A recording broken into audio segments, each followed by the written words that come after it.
Hello guys, welcome to science workshop. This is Kusum here. Guys, environmental biology का एक series चल रहा था अपना, और उसके अंदर यूनिट फर्स्ट जो है वो हम कर रहे थे।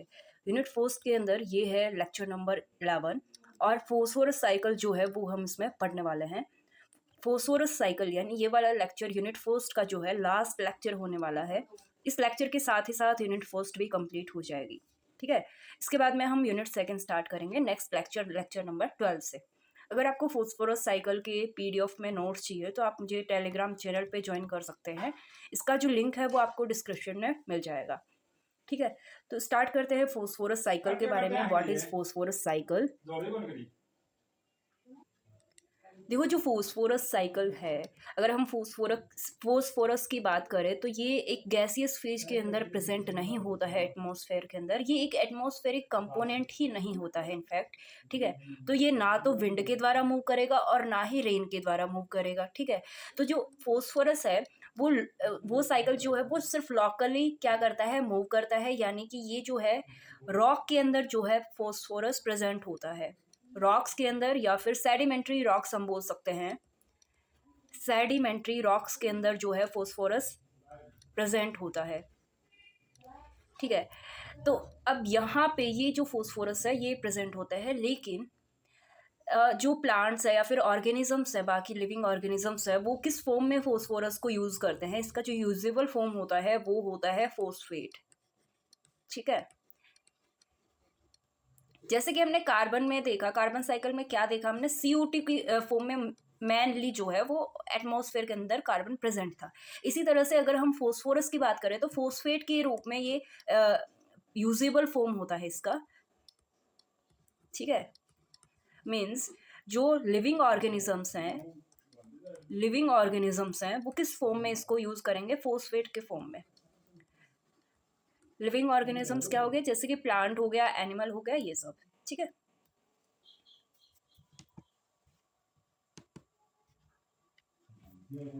And importance of phosphorus cycle हमारे एनवायरनमेंट में या फिर एटमॉस्फेयर में या फिर लिविंग ऑर्गेनिज्म के लिए क्यों इंपॉर्टेंट है फोस्फोरस साइकिल? देखो, जो फोस्फोरस है फोस्फेट के रूप में प्रेजेंट होता है, हमने देखा यूजेबल फॉर्म होता है फोस्फेट के रूप में। तो ये जो लिविंग ऑर्गेनिजम्स या फिर प्लांट्स बोल सकते हैं, अब प्लांट्स इसको किसके लिए यूज करते हैं? एटीपी के फॉर्मेशन के लिए यूज करते हैं। ठीक है, एटीपी के अंदर अगर हम देखेंगे, पी यहाँ पे फोस्फेट ग्रुप ही है। इसका जो फुल फॉर्म होता है सबको पता ही होगा, एडिनोसिन ट्राईफॉस्फेट। ठीक है, एडिनोसिन ट्राईफॉस्फेट।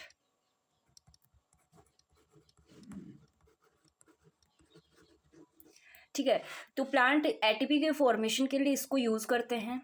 साथ ही साथ कुछ बायोमोलिक्यूल्स होते हैं, बायोमोलिक्यूल्स लाइक आरएनए हो गया, आरएनए के फॉर्मेशन में, डीएनए के फॉर्मेशन में, और जो प्लाज्मा मेम्ब्रेन के ऊपर बाई लेयर होता है फोस्फोलिपिड का।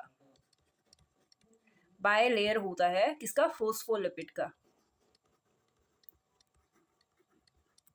तो उसके अंदर में अभी क्या काम आता है? फोस्फेट ही काम आता है उसको बनाने के लिए। और ये बाई लेयर फोस्फोलिपिड का किसमें होता है? या तो हम प्लाज्मा मेम्ब्रेन बोल सकते हैं या फिर हम इसको सेल मेम्ब्रेन बोल सकते हैं।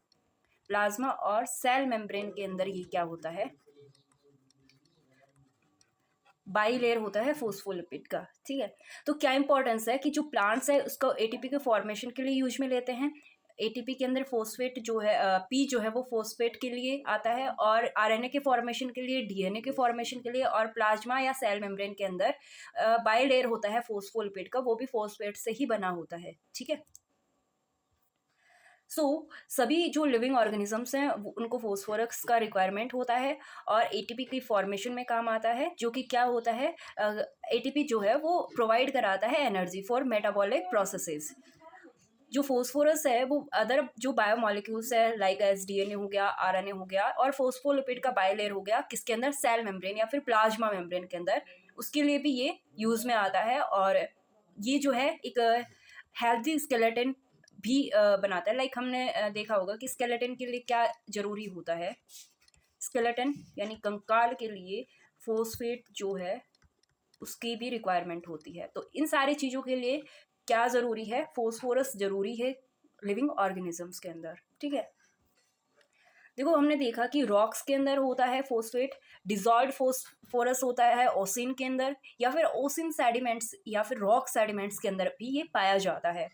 इसका ये जो यूजेबल फॉर्म होता है वो फोस्फेट होता है, और जो फोस्फोरस है वो रिलीज होता है रॉक से। कौन कौन सी प्रोसेस के द्वारा? वेदरिंग हो गया, लीचिंग हो गया, इरोजन हो गया और माइनिंग। ये सारी प्रोसेस के द्वारा क्या होता है, जो रॉक्स हैं उनसे क्या होगा, फोस्फेट का रिलीज होगा।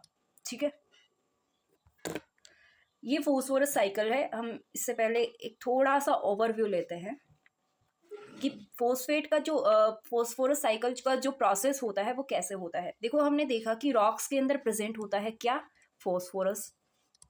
ठीक है, या फिर हम सेडिमेंट्री रॉक्स बोल सकते हैं, सेडिमेंट्री रॉक्स। इसके अंदर क्या होता है, फोस्फेट प्रेजेंट होता है। अब यहाँ पे क्या होगा, वेदरिंग का प्रोसेस होगा, वेदरिंग का प्रोसेस होगा, या फिर क्या होगा, इरोजन का प्रोसेस होगा। ठीक है, यहाँ पे या तो वेदरिंग का प्रोसेस होगा या इरोजन का प्रोसेस होगा। तो क्या हो जाएगा, ये डिसॉल्व फॉर्म में आ जाएगा फोस्फोरस।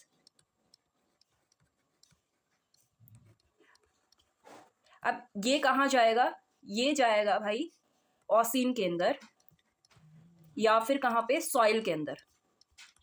अब इस ओसिन या फिर सॉइल से प्लांट्स इसको ले लेंगे फोस्फेट को।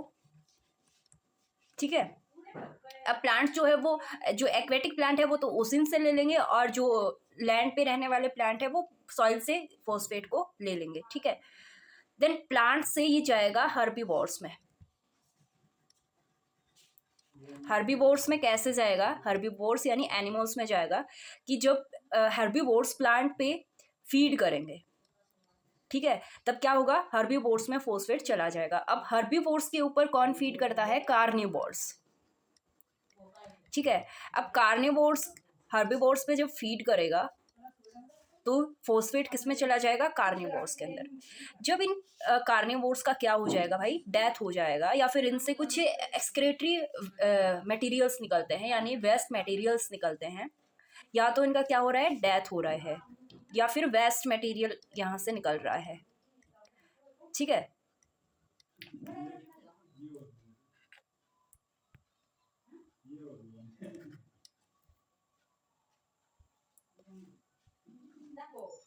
अब ये कार्निवोर्स से ही नहीं, अगर हर्बीवोर्स का भी डेथ होगा, या फिर प्लांट्स का भी डेथ होगा, या फिर इनसे भी कुछ वेस्ट मटेरियल्स निकलेंगे, तो क्या होगा, डेथ हुए, या फिर जो डेड प्लांट होंगे या डेड एनिमल्स होंगे, या फिर वो वेस्ट मटेरियल्स होंगे, उसके ऊपर क्या होगा, डीकम्पोजिशन का प्रोसेस होगा।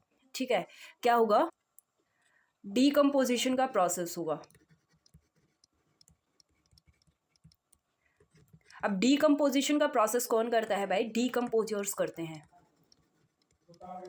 ठीक है, अब ये डीकम्पोजर्स क्या करेंगे, फोस्फेट को क्या कर देंगे, रिलीज कर देंगे। फोस्फेट को क्या कर देंगे, यहाँ से रिलीज कर देंगे, और ये रिलीज हुआ हुआ फोस्फेट जो है कहाँ जाएगा, ये जाएगा ओसिन और सॉइल के अंदर। ठीक है, लेकिन ये क्या हो रहा है कि रॉक्स में नहीं जा रहा है अभी तो, है ना। हम देख रहे हैं कि ओसिन में या फिर सॉइल में जा रहा है, लेकिन स्टार्ट कहाँ से हुआ था, रॉक से हुआ था, सेडिमेंट्री रॉक से हुआ था। तो ये जो यूटिलाइज कर सकता है ऐसे फोस्फेट को कौन ले लेगा, सॉइल या फिर ओसिन में चला जाएगा। लेकिन जो अनयूजेबल है, अनयूटिलाइजेबल फोस्फेट बच जाएगा रिमेनिंग, वो कहाँ चला जाएगा, वो चला जाएगा रॉक्स के अंदर, या फिर वो एक्यूमुलेट होने लग जाएगा और सेडिमेंट्री रॉक्स बना लेगा। ठीक है, वापस से कुछ टाइम बाद में ये प्रोसेस स्टार्ट हो जाएगा वेदरिंग और इरोजन का, और वापस ये साइकिल ऐसे ही चलता जाएगा। ठीक है, तो सेडिमेंट्री रॉक्स बनने के लिए इनका जो एक्यूमुलेशन होता है, तो इसको बहुत बहुत बहुत ज़्यादा टाइम लग जाता है एक्यूमुलेट होकर सेडिमेंट्री रॉक्स बनाने में। ठीक है, काफ़ी टाइम कंज्यूमिंग होता है ये प्रोसेस, किसका, सेडिमेंट्री रॉक बनने का। तो ये पूरा साइकिल क्या था, फोस्फोरस साइकिल था। आई होप ये समझ आ गया होगा। इसको हम यहाँ देखते हैं कि यहाँ पे रॉक्स है। देखो यहाँ पे क्या है, रॉक्स है, यहाँ पे वेदरिंग प्रोसेस हो रहा है, और फोस्फोरस जो है, जो फोस्फेट है वो वाटर के द्वारा कैरी हो रहा है और ओसिन में आ जा रहा है, या फिर अंडरग्राउंड फोस्फेट रिजर्व जो है यहाँ सॉइल के अंदर, यहाँ से कौन ले रहा है, प्लांट ले रहा है सॉइल से, और प्लांट को खा के एनिमल में जा रहा है, और एनिमल की जब डेथ हो रही है तो वो डीकम्पोजर्स जो है वो उसका डीकम्पोजिशन कर दे रहे हैं और फोस्फेट को वापस रिलीज कर दे रहे हैं सॉइल के अंदर। अब यहाँ से क्या होता है, लीचिंग का प्रोसेस हो रहा है। लीचिंग का प्रोसेस मतलब कैसे भी करके वो लीक हो रहा है, ठीक है। वो कहाँ जा रहा है लीचिंग के थ्रू, वो सी के अंदर या फिर अंडर वाटर फोस्फेट के रिजर्व्स के अंदर जा रहा है, यानी ओसिन के अंदर जा रहा है, ठीक है। यहाँ पे इसके अलावा फोस्फेट फर्टिलाइजर्स जो है फार्म लैंड से यहाँ पे रन ऑफ करते हैं और वो भी कहाँ आ जाते हैं, वाटर के अंदर आ जाते हैं।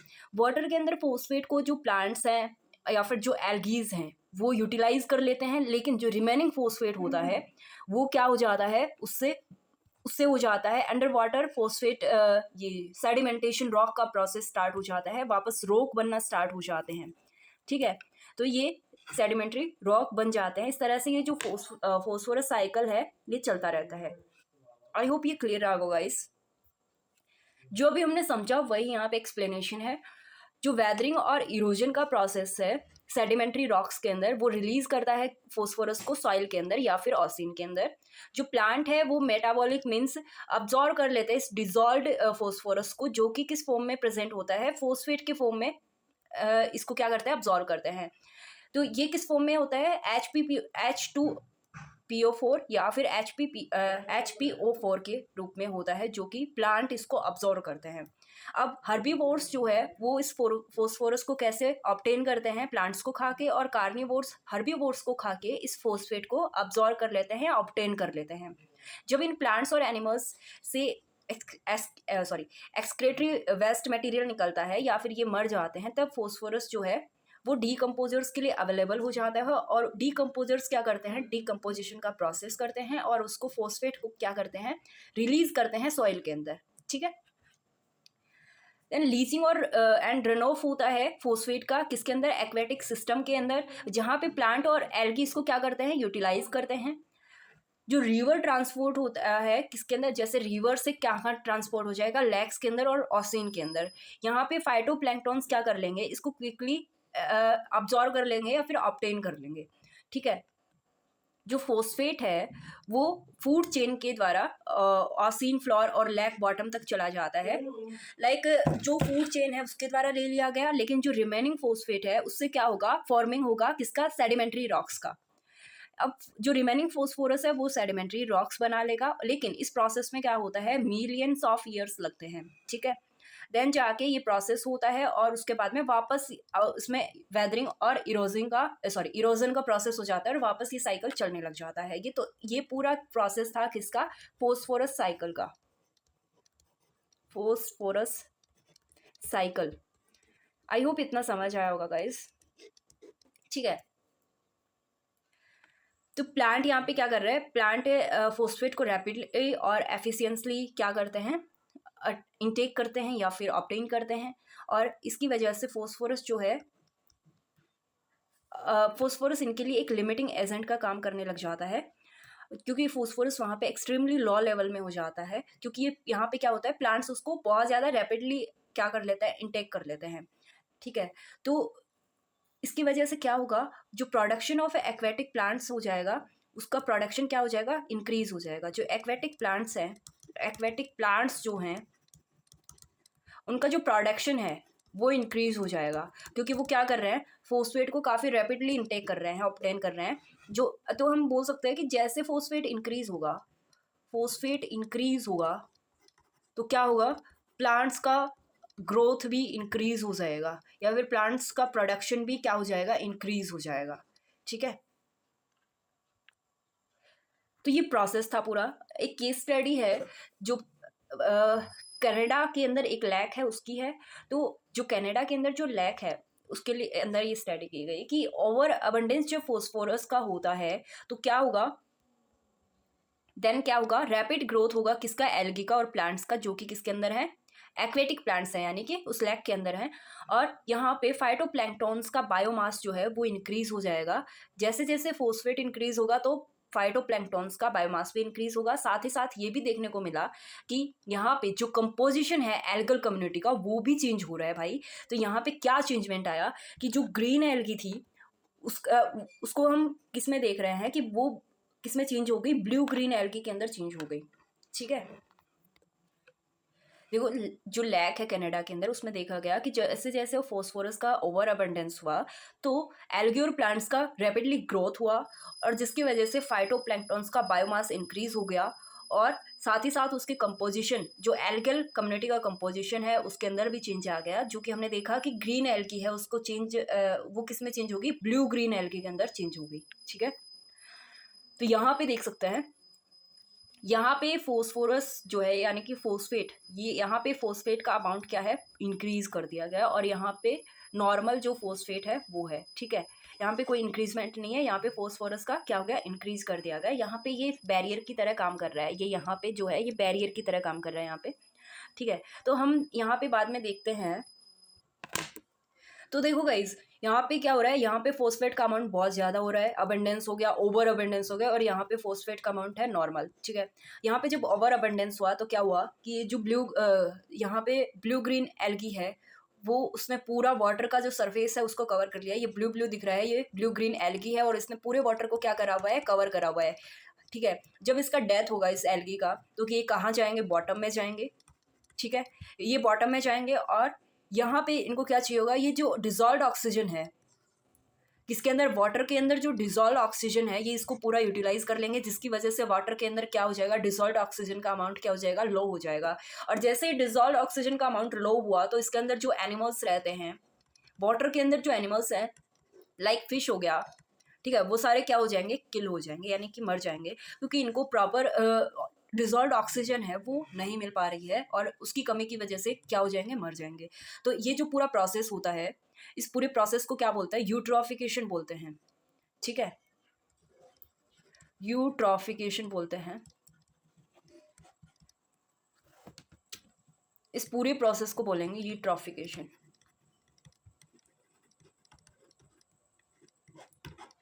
तो हम देखते हैं कि जैसे ही फोस्फेट का अमाउंट बहुत ज़्यादा हो रहा है तो क्या हो रहा है, एल्गी, और इस एग्जांपल में हम देखेंगे कि एल्गी का क्या हो रहा है, बहुत ज़्यादा प्रोडक्शन हो रहा है, और वो पूरा का पूरा वाटर का एरिया कवर कर लेते हैं, और वहाँ पे जो डिजॉल्व ऑक्सीजन है वाटर के अंदर वो पूरा यूटिलाइज कर लेते हैं, और क्या होता है कि फिश वगैरह जो भी एनिमल्स रहते हैं वहाँ पे वो सारे मर जाते हैं।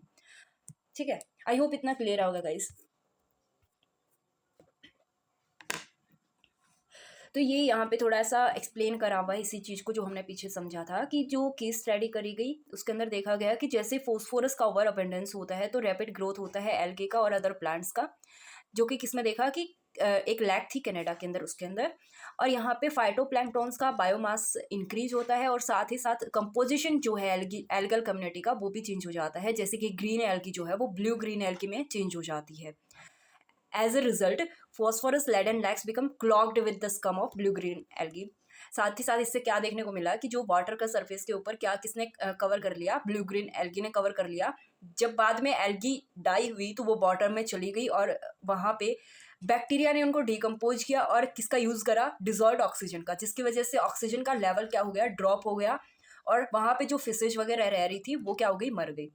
ठीक है, तो इस तरह से जो डिप्लेशन हो गया किस वाटर ऑक्सीजन लेवल का, और इस प्रोसेस को हम जानते हैं यूट्रॉफिकेशन के नाम से। ठीक है, तो ये पूरा का पूरा था क्या, किसके बारे में, फोस्फोरस साइकिल के बारे में। आई होप इतना क्लियर होगा गाइज। अगर फिर भी कोई डाउट बचता है तो आप मुझे टेलीग्राम चैनल पे या फिर कमेंट बॉक्स में पूछ सकते हैं, नोट्स जो है वो आपको टेलीग्राम चैनल पे मिल जाएंगे। ठीक है, सो अगर वीडियो अच्छा लगा तो प्लीज़ लाइक कर देना, शेयर कर देना, अगर सब्सक्राइब नहीं किया है अभी तक तो प्लीज़ सब्सक्राइब भी कर देना। ठीक है, तो नेक्स्ट वीडियो में हम यूनिट सेकंड जो है वो स्टार्ट करेंगे, यूनिट सेकंड जो है स्टार्ट करेंगे, और यूनिट सेकंड अपना कौन सा होने वाला है, ecosystem dynamics, ecosystem dynamics and management.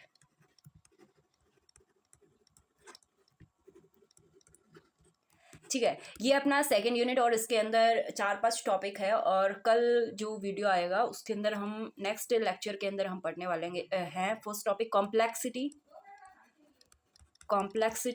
Stability and homeostasis of ecosystem,